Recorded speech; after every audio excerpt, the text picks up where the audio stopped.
আসসালামু আলাইকুম। আজ 8ই ডিসেম্বর 2024 সাল। বাংলাদেশের সমসাময়িক পরিস্থিতি নিয়ে কিছু কথা বলার জন্য আপনাদের সামনে আবারও হাজির হয়েছি। আগামী সপ্তাহে মহান বিজয়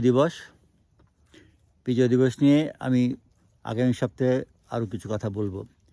এই মুহূর্তে বাংলাদেশে একটি যুদ্ধের পরিস্থিতি লক্ষ্য করছি।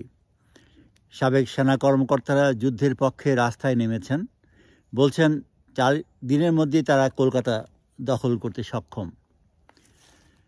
বাংলাদেশে ভারতীয় দূতাবাস ঘেরাও হচ্ছে, যেমন কলকাতা এবং আগরতলায় বাংলাদেশ মিশনে ভারতীয় জনতা আক্রমণ করেছে।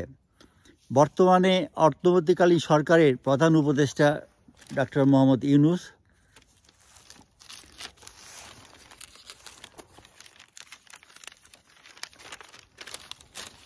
দেশের পরিস্থিতি ঘোলাটে করে ফেলছেন। নির্বাচনী রোডম্যাপ ভুলে গিয়ে ক্ষমতাকে দীর্ঘস্থায়ী করার পায়তারা চালাচ্ছেন। তার আশেপাশে দু একজন জঙ্গি উপদেষ্টা অতি উৎসাহী হয়ে পাকিস্তানি ফাঁদে পা দিয়ে প্রতিবেশী দেশের সাথে অযথা কলহে লিপ্ত হচ্ছেন। দেশের স্বাধীনতা, সার্বভৌমত্ব এবং জনগণের ভাগ্য নিয়ে তারা ছিনিমিনি খেলছেন। প্রতিবেশী ভারত আমাদের আভ্যন্তরীণ রাজনৈতিক ডামাডোলের সুযোগ নিয়ে তাদের স্বার্থ সিদ্ধির সেই পুরনো খেলায় মেতেছে। যে ভারত আমাদের 71 সনে মহান স্বাধীনতা যুদ্ধে সর্বাত্মক সাহায্য সহযোগিতা করেছিল, তারা আজ আমাদের বিরুদ্ধে যুদ্ধের দামামা বাজাচ্ছে।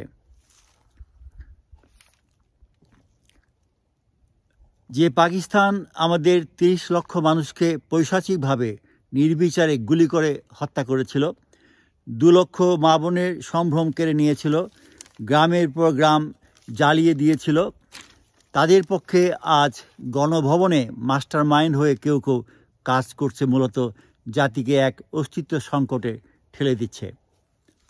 ঘোলা পানিতে মাছ শিকার করার জন্য সনাতনী এক ধর্মীয় গুরুকে ফালতু মামলায় গ্রেফতার করে সাম্প্রদায়িক দাঙ্গা সৃষ্টি করছে দেশবাসীর দৃষ্টি অন্যত্র ফেরানোর জন্য। জনসমর্থনহীন কতগুলো ভুইফুর মিডিয়া সৃষ্ট রাজনীতিক কর্মী তথা রাজনৈতিক টাউটরা ক্ষমতার লিপ্সায় জাতীয় সরকারের ধোঁয়া তুলে দেশবাসীর বহুল প্রত্যাশিত গণতান্ত্রিক আকাঙ্ক্ষাকে ধূলিসাৎ করার সুগভীর চক্রান্তে লিপ্ত হয়েছে। এদের মুখোশ আগামী সপ্তাহে আমি তুলে ধরব।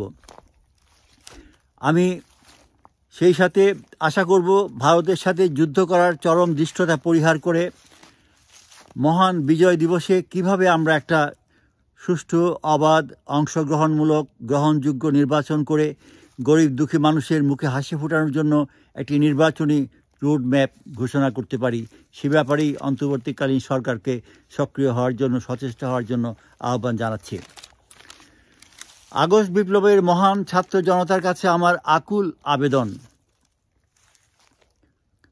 স্বৈরাচারী, দুর্নীতিবাজ, ক্ষমতালোভী এক সরকারকে হটাতে ইতিমধ্যে আমরা সহস্রাধিক জীবন হারিয়েছি।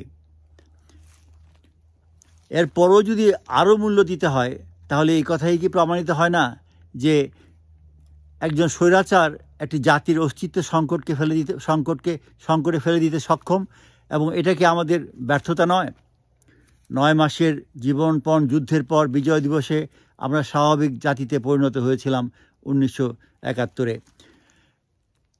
এই মহান বিজয় দিবসে নতুন করে আমাদের শপথ নিতে হবে।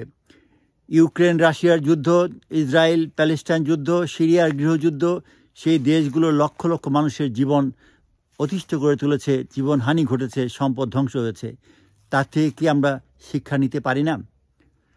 71-এ বাংলাদেশ নিয়ে পাকিস্তান ভারতের কাছে যে পরাজিত হয়েছিল, তার প্রতিশোধ নিতে এখন পাকিস্তান বাংলাদেশের চরম ক্ষতি করে সেই পরাজয়ের শক্তির মাধ্যমে এক ভয়াবহ ষড়যন্ত্র চালাচ্ছে।